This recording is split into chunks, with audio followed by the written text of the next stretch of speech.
I still remember the shock of that sunlit morning, when I discovered that the dress I had dreamed of wearing on my wedding day was no longer in my closet, but missing, stolen away by the one person I never expected. I had spent years curating every detail for my big day, envisioning myself in that elegant gown as a symbol of my new beginning. In those first precious moments, as sunlight streamed through my bedroom window and illuminated the empty space where the dress once hung, I felt a searing betrayal that cut deep into my soul.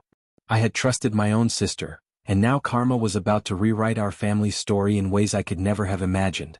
I grew up in a tight-knit family, where our bonds were as cherished as the heirlooms passed down through generations.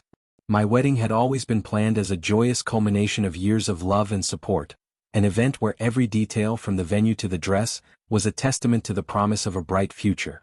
I had always believed that no matter what happened, family would stand by you. But as my wedding day approached, a series of small, seemingly inconsequential events began to cast a shadow over the celebrations. There were hushed conversations and knowing glances between my sister, Lauren, and our relatives, a subtle tension I initially brushed off as mere wedding stress. I had trusted Lauren implicitly. After all, she was my closest friend growing up, the one with whom I shared my secrets, dreams, and hopes for the future. When the day finally arrived, I was radiant. My wedding dress was the culmination of all my hopes, a beautifully tailored, lace-embroidered gown that shimmered with elegance and grace. It had been my dream since I was a little girl to wear a dress that made me feel like a princess on my wedding day. I had meticulously stored it in a custom-made garment bag, keeping it safe and pristine for that very moment. Yet, when I excitedly opened my closet on the morning of the reception, the dress was gone. My heart pounded in my ears as I frantically searched every corner, my mind racing with impossible questions. Had someone taken it on a dare? Or was it simply misplaced? My confusion turned to dread when I learned from a distraught maid that Lauren had, without asking, borrowed my dress the night before, intending to surprise me with its special makeover for an upcoming charity event. The betrayal hit me like a tidal wave. I felt exposed, humiliated, and utterly alone. That dress wasn't just fabric and lace. It was a symbol of my dreams, a tangible piece of my identity as I stepped into a new chapter of life.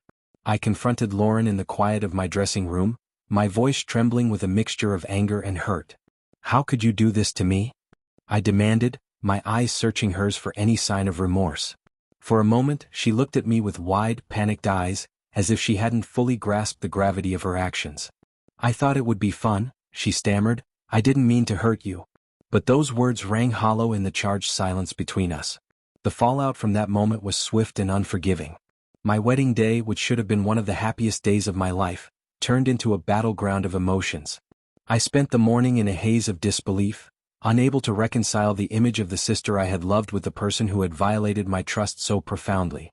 As the reception began, I was forced to wear a backup dress, a simple off-the-rack gown that paled in comparison to the masterpiece I had lost. Every congratulatory smile and well-meaning toast felt like a reminder of the personal catastrophe unfolding within me.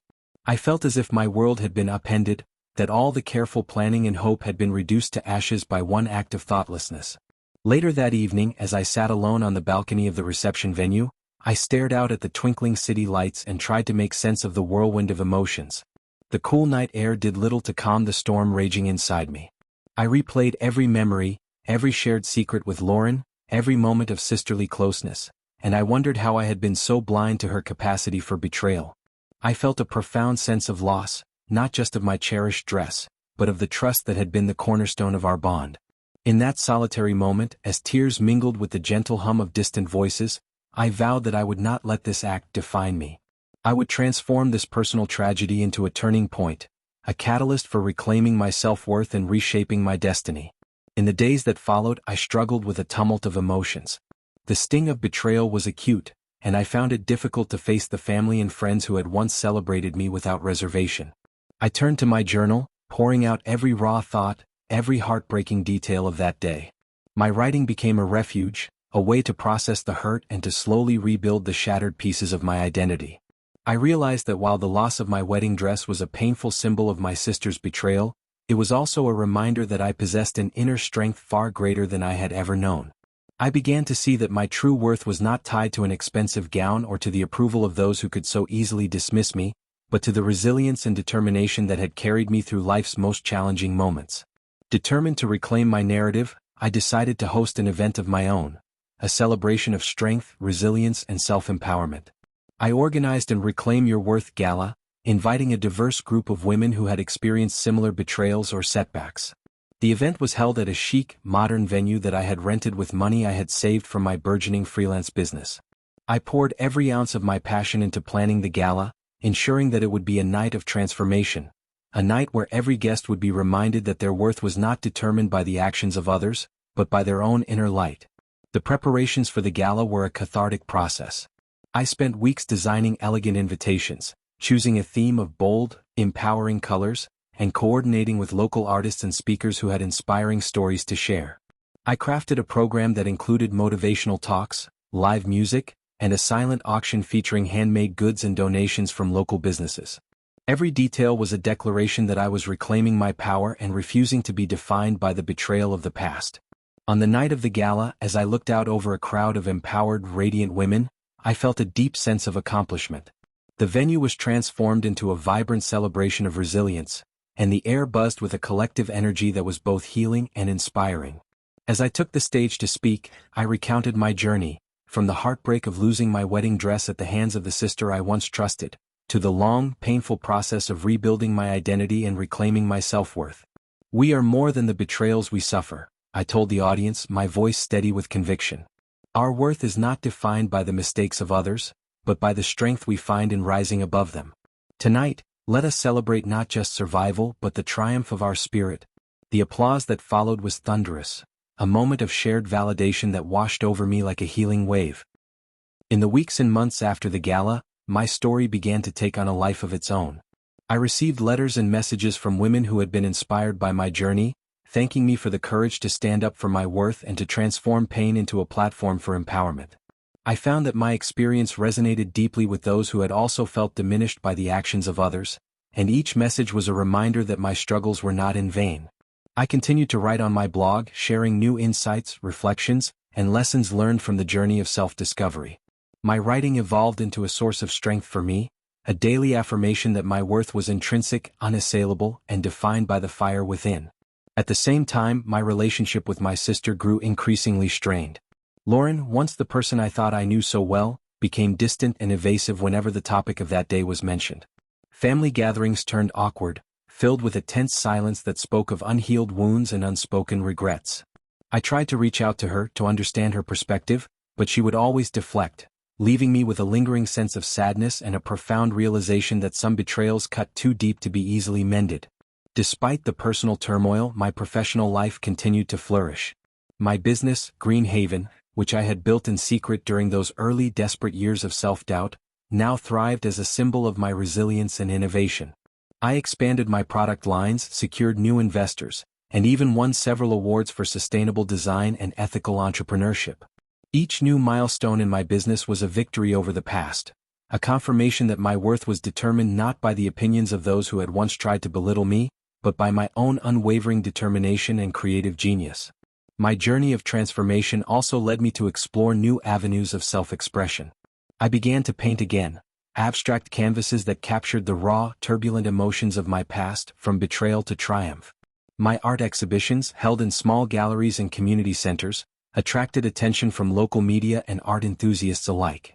I found that my paintings, with their bold colors and dynamic forms, resonated with people who had also faced adversity, offering them a glimpse of hope and the courage to believe in their own strength. As I reflect on these years of struggle and triumph, I realize that every setback, every painful moment, was a stepping stone toward a future I never thought possible. The loss of my wedding dress, the betrayal by my sister, and the ensuing heartbreak were not the end of my story, they were the catalyst that ignited a journey of self-discovery and empowerment. I learned that our worth is not determined by the shallow judgments of others, but by the resilience we display in the face of adversity. I discovered that even in the darkest moments, there is a spark of hope waiting to be kindled, a spark that, once ignited, can light the way to a future filled with endless possibility. One particularly memorable evening, as I sat in the quiet of my newly decorated living room, I looked at myself in the mirror, a woman transformed by pain and resilience. The scars of my past were still there, faint yet unmistakable, etched into my skin and soul. But they no longer represented weakness. Instead, they were symbols of survival, of a spirit that refused to be broken. I realized that the unexpected gift I had given to the world was not measured in dollars or accolades, but in the courage to stand tall after being cast aside. I was a living testament to the fact that true empowerment comes from within, a quiet, steadfast belief that our worth is intrinsic, unassailable, and defined by the strength of our own hearts. In the months that followed, I continued to push forward, both in my personal life and in my career. I attended conferences, spoke on panels about resilience in the face of betrayal, and even began mentoring young women who had been told they were not good enough. My story resonated with them, a beacon of hope that reminded them that every setback was an opportunity to rise again. I found that by sharing my journey, I was not only healing myself but also empowering others to reclaim their own self-worth. Each success, each small victory was a declaration that I was more than the sum of my past rejections, a declaration that my future was mine to define. I eventually penned a memoir, a raw and unflinching account of my journey from the depths of humiliation to the heights of self-empowerment. Titled From Shadows to Sunrise, the memoir detailed every tear, every moment of despair, and every hard-fought triumph along the way. The book became a bestseller among those who had felt marginalized and unworthy, and the letters of gratitude that flooded in reaffirmed that my story had the power to heal. Readers from all over the country wrote to me, sharing their own experiences of rejection and the incredible strength they found in the pages of my memoir.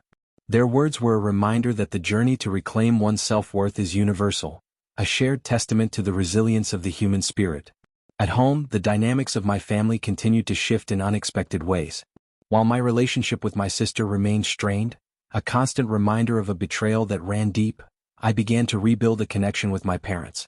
Over time, they acknowledged the pain they had caused, expressing regret for the harsh words that had cut me so deeply on that fateful Christmas Eve. In a quiet, tearful conversation one evening, my mother admitted, "I was so afraid of losing our legacy that I lost sight of what truly mattered, your love and our family's bond." My father, too, expressed remorse in his own reserved way, though his words could never fully undo the hurt. Their apologies, though not enough to erase the past, allowed me to start forgiving not for their sake but for my own healing. I learned that forgiveness is a process, a long, winding road that sometimes leads to reconciliation and sometimes does not. I realized that true healing comes from accepting the past as a part of who we are, but not allowing it to define our future. I embraced the complexities of my family history, the secrets, the betrayals, the moments of unspoken pain, and transformed them into a foundation upon which I built a new, empowered life. My identity was no longer tied to the narrow expectations of others, but was shaped by my own experiences, my own resilience, and the unwavering belief that I was worthy of love, success, and happiness. Now, as I sit in my modern office overlooking a vibrant cityscape, a tangible symbol of the empire I built from the ashes of rejection, I reflect on the extraordinary journey that has brought me here. Every setback, every cruel word, every moment of despair has been a stepping stone on the path to self-discovery and empowerment. I have learned that the true measure of our worth lies not in the approval of those who once cast us aside, but in the strength we display in the face of adversity. My life is a mosaic of hardships and triumphs, a vivid tapestry that tells the story of a woman who refused to be defined by her past. This is my story, a story of heartbreak and healing, of betrayal and ultimate redemption. It is the story of a daughter who was once disowned and rejected, who transformed that painful legacy into a foundation for a future filled with hope, resilience, and self-determination. I now know that every scar, every tear, every bitter memory has contributed to the strength I possess today. And as I continue to forge my own path, I carry with me the unshakable truth that my worth is intrinsic, my destiny is mine to command, and no one can ever diminish the light that burns within me. Every challenge I have faced has only made me stronger, and every obstacle overcome is a testament to the power of the human spirit to rise, rebuild, and redefine what it means to be truly successful. I move forward with gratitude for the journey, the twists, the turns, the heartbreak that led me to discover who I really am. And with every new day, I celebrate the incredible gift of resilience, knowing that my future is as bright as the unwavering hope that now lights my way.